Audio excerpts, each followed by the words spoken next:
Krrish movie तो आप सबने देखी होगी। क्रिश की सभी सीरीज, क्रिश 1, क्रिश 2, क्रिश 3। क्या आपको पता है क्रिश 4 2026 में आने वाली है? जी हाँ गाइस, 2026 में आपको क्रिश 4 देखने को मिलेगी। और कैसी स्टोरी रहने वाली आज की वीडियो में बात करेंगे। जल्दी से चैनल को सब्सक्राइब कर दो। Without time waste video start करते हैं। सालों से इंडिया ऑडियंस एक ऐसे सुपरस्टार का वेट कर रही थी जिसका नाम सुनते ही एक अलग एक्साइटमेंट फील होती है। क्रिश, जो कि ऋतिक रोशन की मूवी रहने वाली है। और पहले भी ऋतिक रोशन ही आपको देखने को मिले थे। एक ऐसा सुपर हीरो जो सिर्फ पावर की वजह से नहीं बल्कि अपने इमोशंस, फैमिली और ह्यूमैनिटी के लिए लड़ता है। लेकिन क्रिश 4 में कहानी और भी बड़ी होने वाली है, क्योंकि इस बार फाइट सिर्फ एक विलन के खिलाफ नहीं होगी बल्कि एक ऐसी खतरे के खिलाफ होगी जो पूरी दुनिया में फ्यूचर को बदल सकती है। आज की स्टोरी में हम देखेंगे क्रिश 4 की नई जर्नी, जहां उसे अपनी पावर का सबसे बड़ा टेस्ट देना पड़ेगा। स्टार्ट करते हैं। क्रिश की नई ज़िंदगी क्या होने वाली है। कहानी शुरू होती है मुंबई के एक पीसफुल एरिया से। क्रिश मेहरा यानी क्रिश यानी कि ऋतिक रोशन अब एक नॉर्मल फैमिली मैन की तरह ज़िंदगी जीने की कोशिश कर रहा है। उसके लिए सबसे इम्पोर्टेंट है उसकी फैमिली। लेकिन दुनिया के लिए क्रिश अभी भी एक मिस्ट्री है। कुछ लोग उसे सुपर हीरो मानते हैं, कुछ लोग उसे एक एक्सपेरिमेंट का रिजल्ट समझते हैं। मीडिया और दुनिया के सामने क्रिश एक सिंबल बन चुका है, लेकिन अंदर से क्रिश का मन में कुछ और सवाल चल रहे होते हैं। मैं कौन हूँ और मेरी पावर का असली पर्पस क्या है, ये क्रिश को भी नहीं पता। उसके बाद रोहित मेहरा का राज खुल जाता है। एक दिन क्रिश अपने फादर रोहित मेहरा के पुराने रिसर्च डॉक्यूमेंट्स देखता है। उसे पता चलता है कि रोहित ने सिर्फ एलियन टेक्नोलॉजी पर काम नहीं किया था, बल्कि उन्होंने ह्यूमन एवोल्यूशन के फ्यूचर पर भी रिसर्च की थी। रोहित को पता था कि फ्यूचर में इंसान और टेक्नोलॉजी का कनेक्शन बहुत पावरफुल होने वाला है, लेकिन उन्हें एक डिस्कवरी दुनिया से छुपा दी थी। रोहित मेहरा ने, क्रिश के फादर ने जो है दुनिया से ये डिस्कवरी जो है अभी तक छुपा के रखी थी, जो कि अब रोहित के हाथ मिल गई है। वो एक ऐसी डिस्कवरी होती है जो किसी भी इंसान को एक्स्ट्रा ऑर्डिनरी बना सकती थी। उसके बाद नए विलन की एंट्री होती है। दूसरी तरफ एक पावरफुल साइंटिस्ट, नया विलन जो दुनिया का एक सीक्रेट लोकेशन पर एक्सपेरिमेंट कर रहा होता है। उसका मानना होता है ह्यूमैनिटी के बच्चे के लिए इमोशंस नहीं, परफेक्शंस चाहिए। वो मानता है कि क्रिश एक एक्सीडेंट नहीं है, वो क्रिश एक फेल्ड एक्सपेरिमेंट नहीं बल्कि एवोल्यूशन का फर्स्ट स्टेप मानता है। उसका गोल होता है क्रिश से भी ज़्यादा पावरफुल एक इंसान बनाना। उसके बाद विलन रोहित यानी कि क्रिश की पूरी रिसर्च को हासिल कर लेता है। वो एक ऐसा ह्यूमन क्रिएट करता है जिसके पास क्रिश जैसी strength, extreme intelligence, fast healing ability, advance technology support होता है। लेकिन प्रॉब्लम ये होती है कि उसके पास इमोशंस नहीं होते, क्योंकि वो एक रोबोट है। वो सिर्फ मिशन फॉलो करता है जो कि विलन ने उसको बनाया है। उसके बाद क्रिश और जो एनिमी होता है उसका क्लाइमैक्स स्टार्ट हो जाता है। पहली बार क्रिश के सामने एक ऐसा ओपोनेंट होता है जो उसको हर अटैक्स को समझ लेता है। क्रिश अपनी पूरी पावर यूज़ करता है, लेकिन दुश्मन क्रिश को हरा देता है। क्रिश को समझ आता है कि सिर्फ फिज़िकल पावर काफ़ी नहीं है, उसे अपने अंदर के असली स्ट्रेंथ को समझना होगा। उसके बाद क्रिश की ट्रांसफॉर्मेशन होती है। क्रिश अपनी ट्रेनिंग शुरू करता है। वो अपनी पावर को कंट्रोल करना सीखता है। अब वो सिर्फ गुस्से में फ़ाइट नहीं करता, वो अपने दिमाग और इमोशंस के साथ लड़ता है। उसे समझ आता है पावर मिलना इम्पॉर्टेंट नहीं, पावर का सही यूज़ करना इम्पॉर्टेंट है। क्रिश की फैमिली इमोशंस में क्रिश की फैमिली उसके लिए सबसे बड़ा सपोर्ट करती है उसको हर एक चीज़ में। उसकी माँ उसे बताती है कि उसे फादर रोहित ने हमेशा चाहा था कि क्रिश अपनी पावर का ह्यूमैनिटी के लिए यूज़ करे। क्रिश डिसाइड करता है कि वो सिर्फ सुपर हीरो नहीं बल्कि एक प्रोजेक्टर बनाएगा, अपने आप को इस काबिल बनाएगा कि उसके बाप को उस पर फ़ख्र होगा। उसके बाद फाइनल वॉर की शुरुआत हो जाती है।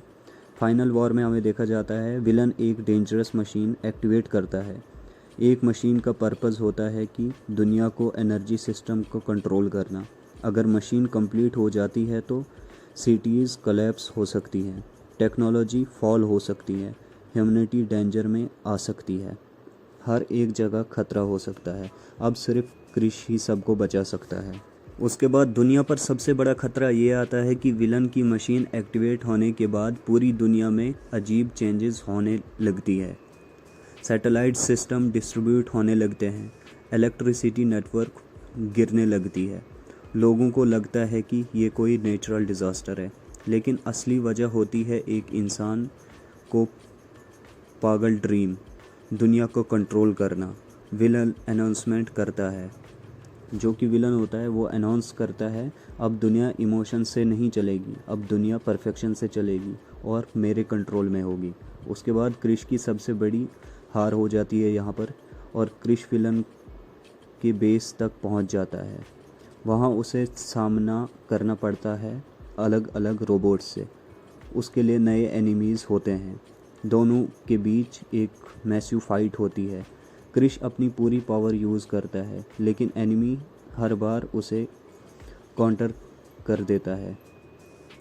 उसके बाद क्रिश की फ़ाइट स्टाइल तक कॉपी कर चुका होता है, क्योंकि जो वो रोबोट होता है उसने क्रिश की हर एक जो है फ़ाइट को जो है कॉपी कर लिया होता है। क्रिश पहली बार फील करता है कि शायद वो ही बैटल को नहीं जीत सकता। उसके बाद क्रिश की लास्ट डिस्कवरी होती है। फाइट के बीच क्रिश को अपने फादर रोहित मेहरा का एक हिडन मैसेज मिलता है। रोहित कहता है, क्रिश तुम्हारी सबसे बड़ी पावर तुम्हारी स्ट्रेंथ नहीं, तुम्हारा दिल है। क्रिश को समझ आता है कि उसकी पावर सिर्फ बॉडी से नहीं आती, उसकी पावर उसके इमोशंस, सैक्रिफाइसेस और ह्यूमैनिटी से आती है।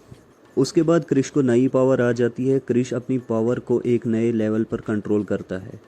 अब वो सिर्फ एक फास्ट और स्ट्रॉन्ग नहीं होता, बल्कि अपने ओपोनेंट की वीकनेस समझने लगता है। वो रियलाइज़ करता है कि विलन का क्रिएशन पावर है, लेकिन उसमें एक चीज़ मिसिंग है, इंसानियत। उसके बाद फाइनल बैटल में हम देखते हैं, फाइनल बैटल एक फ्यूरिस्टिक सिटी के अंदर होती है। एक तरफ क्रिश होता है और दूसरी तरफ वो सुपरमैन एनिमी जो कि विलन ने बनाया था। फाइट के दौरान पूरी सिटी डिस्ट्रॉय होने लगती है। क्रिश के पास दो चॉइस होती हैं, एनिमी को ख़त्म करना या फिर ये प्रूव करना कि ह्यूमैनिटी ही असली पावर है। क्रिश दूसरा ऑप्शन चूज़ करता है। विलन का सीक्रेट होता है, क्रिश को पता चलता है कि विलन भी किसी वक्त एक साइंटिस्ट था जो दुनिया को इम्प्रूव करना चाहता था, लेकिन पावर का ऑब्सेशन ने उसे बदल दिया। क्रिश विलन को समझाता है और बोलता है, इंसानियत को परफेक्ट बनाने से पहले इंसानियत को बचाना ज़रूरी है, तभी तुम अच्छे इंसान बन सकते हो। उसके बाद मशीन का डिस्ट्रक्शन होता है। विलन की मशीन ओवरलोड होने लगती है। अगर मशीन डिस्ट्रॉय नहीं होती जो कि विलन ने बनाई थी क्रिश को मारने के लिए, तो पूरी दुनिया खतरे में आ सकती थी। क्रिश अपनी जान रिस्क में डालकर मशीन के अंदर जाता है। वो अपनी मैक्सिमम पावर यूज़ करता है। एक बड़ा एक्सप्लोजन होता है और सबको लगता है क्रिश ख़त्म हो गया। उसके बाद इमोशनल एंडिंग हो जाती है। कुछ टाइम बाद दुनिया नॉर्मल होने लगती है। लोग क्रिश को याद करते हैं। सब सोचते हैं कि उसका सुपर हीरो चला गया। तभी एक बच्चा आसमान की तरफ देखता है और एक शैडो नज़र आता है। क्रिश वापस आ चुका होता है। वो कहता है, जब तक दुनिया में उम्मीद है क्रिश हमेशा रहेगा, क्रिश को कुछ नहीं होगा। उसके बाद बड़ा ट्विस्ट ये आता है कि मूवी के लास्ट सीन में एक सीक्रेट लेबॉर्ट्री दिखाई जाती है।